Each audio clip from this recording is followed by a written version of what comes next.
नमस्कार बंधुरा, आमी तुहिन और आमार किचेने आपनादेर सबाइके स्वागत। गरमे स्पेशल आज के एक रेसिपि आपनादेर संगे शेयर करब, सेटा हलो जल टक बा आम टक, आमेर जल टक जेटाई बोलते पारेन सेटाई। এই রেসিপিটা আমাদের একটা পুরনো দিনের রেসিপি, যেটা আমাদের সবার ছোটোবেলার সঙ্গে জড়িত। কারণ যখনই কোনো আম গাছ থেকে টুপটাপ করে কুশি আম ঝরে পড়ে, সেই আম দিয়েই কিন্তু তৈরি হয় এই জল টক বা আম টক বা আমের জল টক। ছোটোবেলায় কারা কারা এরকম আমের জল টক খেয়েছেন বা টক জল খেয়েছেন অবশ্যই কিন্তু জানাবেন। এটা কিন্তু এই যে গরম পড়ছে, মানে আগাম গরমের সময় এই টক জলটা খেতে হয়, মানে আমের জল টকটা।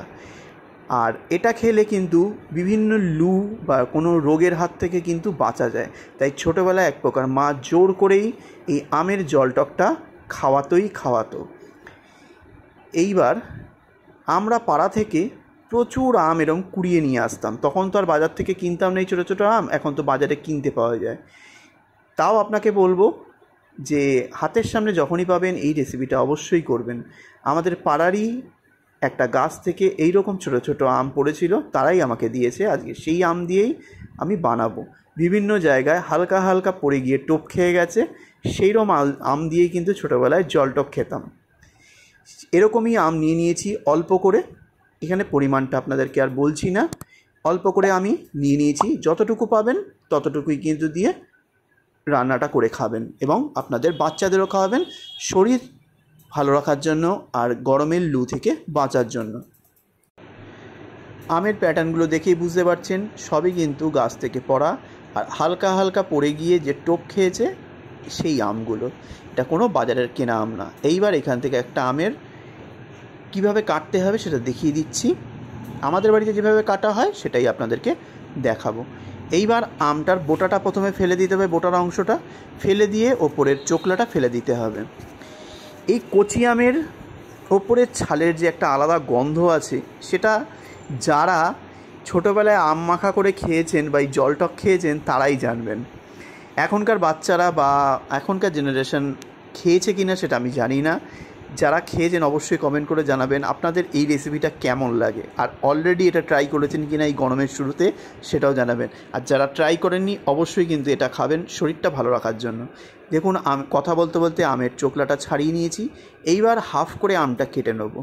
কেটে নিয়ে হাফটাকেও হাফ করে তার 4 খণ্ড করতে হবে। একটু ছোট করে এটা করতে হয় যাতে খাবারের শেষ পাতে এটা সুন্দরভাবে ঢকঢক করে এর জলটা খাওয়া যায়। দেখুন আমের টুকরোগুলো ছোটো ছোটো করে নিয়েছি। এইভাবে আমি সব আমের টুকরো করে নেব। আর আমের টুকরো করা হয়ে গেলে এর মধ্যে কিন্তু জল দিয়ে ভিজিয়ে রাখবেন 15 থেকে 20 মিনিট। কেন ভিজিয়ে রাখবেন এক্ষুনি দেখাচ্ছি। আমের টুকরোগুলো সাইড করছি আর জলটা দেখুন জাস্ট কষে কালো হয়ে গেছে। এর জন্যই ভিজিয়ে রাখতে বলা হয়, ছোটোবেলা থেকে এটাই শিখেছি। এইভাবে ভিজিয়ে না রাখলে আম কিন্তু কালো হয়ে যাবে, আর আমের জল টক যখনই করবেন কালো হয়ে যাবে। তাই এই মুহূর্তে কিন্তু 15 থেকে 20 মিনিট ভিজিয়ে রাখতে হবে। আর এই রকম কচি আমের কষগুলো পুরো জলের মধ্যে চলে আসবে। এইবার চলুন রান্নায় যাওয়া যাক। এদিকের আমার কাজ কমপ্লিট। এইবার একটা কড়াই নিয়ে নিয়েছি, কড়াইটাকে হাই ফ্লেমে ভালো করে গরম করে নিয়েছি, করে নিয়ে ফ্লেমটাকে মিডিয়ামে করে দিয়েছি। এইবার দিয়ে দেবো 1 চামচ সাদা তেল, আপনার সর্ষের তেলেও করতে পারেন, কোনো সমস্যা নেই। এইবার এর মধ্যে দিয়ে দিতে হবে হাফ চা চামচ কালো সর্ষে। এছাড়া এই জলটাকে আর কোনো ফোড়ন পড়বে না। কালো সর্ষেটা একটু ক্র্যাকেল হলেই, মানে একটু ফুটে উঠলেই এর মধ্যে দিয়ে দেবো খুবই সামান্য একটুখানি হলুদ। তারপরে ওপর থেকে দিয়ে দেবো ধুয়ে জল ঝরিয়ে রাখা আমের টুকরোগুলো, কচি আমের টুকরোগুলো। এবার ওপর থেকে দিয়ে দিতে হবে 1/4 চা চামচ পরিমাণে একটু লবণ। লবণটা দিয়ে আমটাকে ভালো করে এবার ভাজতে হবে। নুন হলুদে আমটা ভালো করে ভাজতে হবে। 1 মিনিট মতো মিডিয়াম ফ্লেমে ভেজে নেওয়ার পর এর মধ্যে দিয়ে দেবো 500 ml জল। আমের জল টক বা টক জল, তার জন্যই কিন্তু জলের পরিমাণটা একটু বেশি হয়। এই জলটাই চুমুক দিয়ে খেতে হয় যাতে গরমের তাপপ্রবাহ লুয়ের হাত থেকে বাঁচা যায়। অবশ্যই কিন্তু বাড়ির বাচ্চাদের খাওয়াবেন, বয়স্ক মানুষ থাকলেও খাওয়াবেন, খুবই উপকারী। শরীরে এই মুহূর্তে প্রচণ্ড উপকারী জিনিস হচ্ছে এই আমের জলটক। এইবার ভালো করে হাই ফ্লেমে ফোটাতে হবে। কতক্ষণ ফোটাবেন? যতক্ষণ না পর্যন্ত আমটা সুসিদ্ধ হচ্ছে, কিন্তু গোটা গোটা থাকতে হবে, কিন্তু সুসিদ্ধ হবে অথচ গোটা গোটা থাকবে, এমন অবস্থায় কিন্তু নামাতে হবে। এখানে 5 মিনিট ফুটিয়ে নেওয়ার পর এখানে জলটকের টেস্টটা করে নেবেন। এখানে লবণটা একটু কম লাগছিল, তাই এখানে লবণটা অ্যাড করে দিলাম হালকা করে। আমের টকটা ব্যালেন্স করার জন্য এখানে দিয়ে দেবো সামান্য একটুখানি চিনির গুঁড়ো। এখানে কিন্তু চিনির ব্যবহার হবেই না, আমার মা সেটুকুও দেয় না, আমি তাও দিচ্ছি জাস্ট এই আমগুলো অত্যাধিক টক বলে।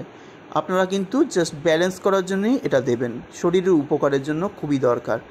এখানে চিনির ব্যবহারও হয় না, যেহেতু চিনি শরীরের জন্য খুব একটা ভালো না, আমি তাও দিচ্ছি শুধু অত্যাধিক টকের জন্য।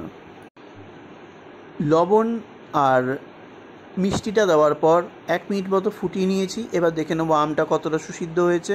খুন্তিতে তুলে নিয়ে অন্য চামচ দিয়ে একটুখানি প্রেস করলেই দেখুন সুন্দরভাবে আমটা গলে গেল। তাহলে বুঝতে হবে এই মুহূর্তে কিন্তু টক জলের কাজ শেষ, মানে রান্না কমপ্লিট। এইবার ফ্লেমটা অফ করে দিতে হবে। রেডি হয়ে গেল আমের জলটক বা টক জল। এটাকে ঠান্ডা করে নিয়ে তবেই খাবেন। সকাল সকাল রান্না করে নেবেন, ঠান্ডা হয়ে গেলে ফ্রিজে ঢুকিয়ে দেবেন বাটিতে বাটিতে করে। যখন খেতে বসবে তখন সবার শেষ পাতে এইটাকে পরিবেশন করুন।